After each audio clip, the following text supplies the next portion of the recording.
प्रशांत, मुझे लग रहा है कि देखिए जिस प्रकार का इन्फ्लेशन डेटा यूएस में आया है, वो आपने सही कहा कि 41 इयर्स का हाई है। 9.1% की किसी को मेरे ख्याल से एक्सपेक्टेशन नहीं थी और ये आंकड़ा बहुत ही ज़्यादा है। तो होपफुली आज रात को जैसे डाउ परफॉर्म करेगा, उसके हिसाब से कल इंडियन मार्केट्स खुलेंगे। मेरा तो ऐसा मानना है कि आज रात डाउ में हो सकता है आपको काफ़ी भारी बिकवाली देखने को मिलेगी और अगर आज डाउ काफ़ी नेगेटिवली बंद होता है तो कल सुबह इंडियन मार्केट्स में एटलीस्ट शुरुआती जो सेशन रहेगा वो काफ़ी नेगेटिव हो सकता है, क्योंकि ऑब्वियसली ग्लोबल मार्केट्स को इंडियन मार्केट्स भी फॉलो करते हैं। तो आपको शायद और थोड़ी बिकवाली कल देखने को मिलेगी। ऑलरेडी इंडेक्स 16,000 का जो काफ़ी इंपॉर्टेंट सपोर्ट है वो ऑलरेडी मार्केट ने तोड़ा है, तो वो एक नेगेटिव खबर है।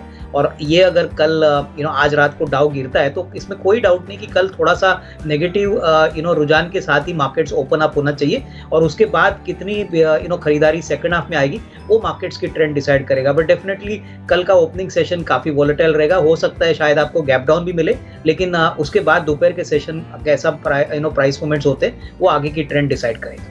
बिल्कुल बिल्कुल सर। और चलिए अब शो में आपकी पोजिशनल पिक की ओर चलते हैं। क्या है आपकी पोजिशनल पिक आज के लिए? इनफैक्ट प्रशांत, हफ्ते भर के लिए जो पोजिशनल पिक हमको अच्छी लग रही है वो स्टील सेक्टर में है और कंपनी का नाम है JSW स्टील।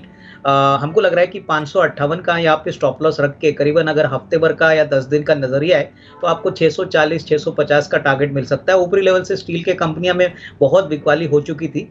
यहाँ पे हमारा अनुमान है कि पहले तिमाही इनके लिए काफ़ी अच्छी रहेगी। हालांकि ऊपरी लेवल से काफ़ी स्टॉक पिट चुका है, तो 8 से 10 दिन के लिए कोई अगर पोजीशन लेना चाहे तो ये लेवल काफ़ी अट्रैक्टिव है। 558 का स्टॉप लॉस रखिए और 640-650 का एक 8 से 10 दिन का टारगेट है। तो ये मेरी तरफ से पोजिशनल पिक रहेगी हमारे सारे व्यूअर्स के।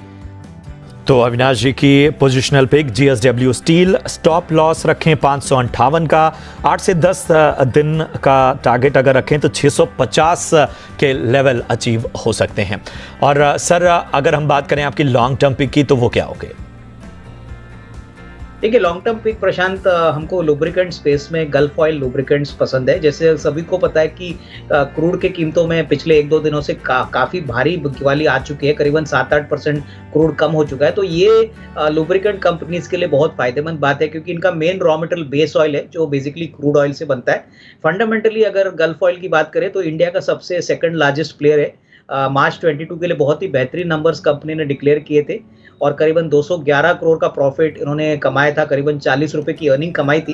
कंपनी ने ऑलवेज इंडस्ट्री ग्रोथ से ऑलमोस्ट 2 या 3 टाइम्स ग्रोथ रिकॉर्ड किया है और कंपनी का मानना है कि पहले क्वार्टर में जिस प्रकार का IIP का ग्रोथ आया है, जिस प्रकार का ऑटोमोटिव सेक्टर से ग्रीन शूट्स दिख रहे हैं, नतीजे काफ़ी अच्छे आने की उम्मीद है। तो इस साल हमको लग रहा है कि करीबन 50 रुपए की अर्निंग आएगी और इनका डिविडेंड ट्रैक रिकॉर्ड, इनका बायबैक का भी ट्रैक रिकॉर्ड काफ़ी स्ट्रॉन्ग है। तो मुझे लग रहा है कि अगर किसी को 1 साल का नजरिया लेना है तो मेरे ख्याल से 550 रुपए का टारगेट प्राइस कंफर्टेबली पॉसिबल है। अच्छी कंपनी है, बिल्कुल कर्जा मुक्त कंपनी है, तो यहाँ पे निवेश का मौका बन सकता है। नहीं, देखिए, मुझे लग रहा है कि जो पहली तिमाही आएगी प्रशांत, उसमें थोड़ा बहुत मार्जिन पर प्रेशर हो सकता है, क्योंकि जो कीमतें हैं रॉ मटेरियल्स की, अगर हम पेटकोक की बात करें, कोल प्राइसेस की बात करें, तो उसमें काफ़ी सिग्निफिकेंट इंक्रीज हो चुका है। और नॉर्मली क्या होता है कि मानसून के बाद वॉल्यूम का पिकअप होता है, तो definitely cement long term sector के लिए बहुत अच्छा है। ACC एक बड़ी कंपनी है, ज्योग्राफिकल रीच भी इनका अच्छा है। इनका नजरिया अगर कम से कम 12 से 15 महीना है तो होल्ड करिए। शॉर्ट टर्म में हो सकता है स्टॉक में थोड़ी बहुत कमजोरी आए, क्योंकि मार्जिन इस क्वार्टर में, पहले क्वार्टर में खराब होने की पॉसिबिलिटी है, लेकिन अगले साल तक अगर वो होल्ड कर सकते हैं तो इसमें अच्छा खासा रिस्क रिवॉर्ड इनको मिल सकता है। तो मेरी राय में होल्ड करना इनके लिए ठीक रहेगा। नहीं, मुझे ख्याल से मैंने आपके चैनल पे प्रशांत पहले भी कहा है कि मेटल सेक्टर के शेयरों में आगे भी थोड़ी बहुत कमजोरी आपको देखने को मिल सकती है, क्योंकि अनफॉर्चुनेटली ग्लोबली मेटल प्राइसेस थोड़े से करेक्ट हो चुके हैं। हमने देखा है कि ग्लोबली इन्फ्लेशन बढ़ा है, डोमेस्टिकली भी इंडिया में इन्फ्लेशन बढ़ा है, उससे डिमांड में काफ़ी कटौती हो गई है। तो मेरे ख्याल से यहाँ पे टाटा स्टील में कोई भी अगर राइज मिलता है तो इनको निकल जाने की राय मैं दूंगा, क्योंकि आने वाला क्वार्टर जो है वो काफ़ी चैलेंजिंग रहेगा, मार्जिन्स में भी प्रेशर हो सकता है। तो इस पॉइंट ऑफ व्यू से मुझे लग रहा है कि टाटा स्टील में सेल ऑन राइज का एक स्ट्रेटेजी यूज़ करके यहाँ पे निकल जाए, कोई दूसरे सेक्टर में पैसा डाले जहाँ पे रिस्क रिवॉर्ड अच्छा है। ख्याल से देखिए इनका नज़रिया अगर कम से कम साल डेढ़ साल है तो ही एविएशन सेक्टर में रही है, क्योंकि देखिए इन इंडिगो को अभी जो चैलेंज मिल रहा है, हमने सभी ने सुना है कि इनके टेक्नीशियंस, इनके एयरपोर्ट्स अभी मास लीव पे गए हैं। इनके लिए दिक्कत होगी अगर ये मैटर जल्दी सुलझता नहीं है, क्योंकि अभी कंपटीशन भी बढ़ने वाला है। राकेश झुनझुनवाला का जो एयरलाइन है आकांक्षा एयरलाइन, उसके बाद जेट सितंबर से शुरू होने वाला है। तो इसमें आने वाले 3-6 महीने काफ़ी क्रिटिकल रहेंगे। तो लंबा नज़रिया है तो होल्ड करिए, लेकिन करीबन 1 या 2 क्वार्टर्स के लिए सिर्फ क्रूड का प्राइस गिरने से इनको मदद नहीं मिलेगी। इनको और भी पॉजिटिव्स मिलना ज़रूरी है। और अगर पायलट्स और टेक्नीशियंस यहाँ पे सपोर्ट नहीं देते तो हो सकता है कि इनके नतीजों में थोड़ी बहुत कमजोरी आ सकती है। तो मेरे ख्याल से 3 to 6 मंथ्स का व्यू लेके आगे भी होल्ड करें, बट कम से कम अभी होल्ड करना मैं समझता हूँ ज़रूरी है। देखिए, मुझे लग रहा है कि बंधन बैंक में जो कमजोरी आई है वो इसलिए है क्योंकि उनका जो बिजनेस अपडेट है वो थोड़ा खराब है। यहाँ पे जो परफॉर्मेंस जून क्वार्टर का आया है वो थोड़े से उम्मीद से काफ़ी खराब आ चुका है। तो मेरे ख्याल से नतीजों के लिए रुकिए। मुझे लग रहा है कि मार्केट में जो मैनेजमेंट की जो कमेंट्री आएगी वो काफ़ी इंपॉर्टेंट रहेगी। इन्होंने काफ़ी ऊपरी लेवल पे स्टॉक खरीदा है, तो मेरे ख्याल से फर्स्ट क्वार्टर के नंबर्स आने दीजिए, मैनेजमेंट की कमेंट्री आने दीजिए, उसके बाद एक फ्रेश रिव्यू ले लीजिए। लेकिन डेफिनेटली इस टाइम मेरे ख्याल से जल्दबाजी मत करिए, पैनिक में भी मत बेचिए। लेकिन हाँ, अगर कमेंट्री अगर ठीक ठाक आती है तो मेरे ख्याल से यहाँ पे होल्ड करने की राय रहेगी, जो मेरे ख्याल से नतीजा अभी 1 या 2 हफ्ते में जरूर आने वाली है। बिल्कुल, मैं समझता हूँ कि देखिए ऑल्दो आईटी सेक्टर में अभी थोड़ा सा हेडविंड थोड़ा चैलेंजिंग है, क्योंकि यूएस मार्केट अगर रिसेशन में जाती है तो उसका डेफिनेटली इम्पैक्ट कहीं ना कहीं इंडियन कंपनीज को भी होगा।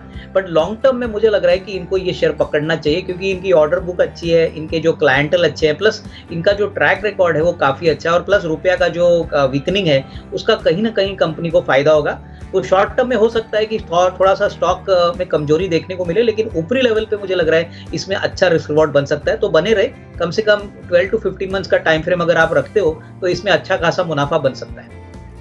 नहीं, मैं समझता हूँ कि यहाँ पे होल्ड करने की राय रहेगी। देखिए, गेल ने अच्छे नतीजे दिखाए हैं, प्लस जिस प्रकार से अभी इनका पाइपलाइन बिजनेस के अलावा गैस बिजनेस में भी उन्होंने एंट्री की है, हमें लग रहा है कि आने वाला साल इनके लिए काफ़ी अच्छा रहेगा। इनफैक्ट मैनेजमेंट की कमेंट्री भी काफ़ी पॉजिटिव है, और वो कहीं ना कहीं शेयर होल्डर्स को आगे और भी रिवॉर्ड करने की बातें कर रहे हैं। तो मेरे ख्याल से अगर इनका नज़रिया 12 से 15 महीने है तो होल्ड ऑन करिए।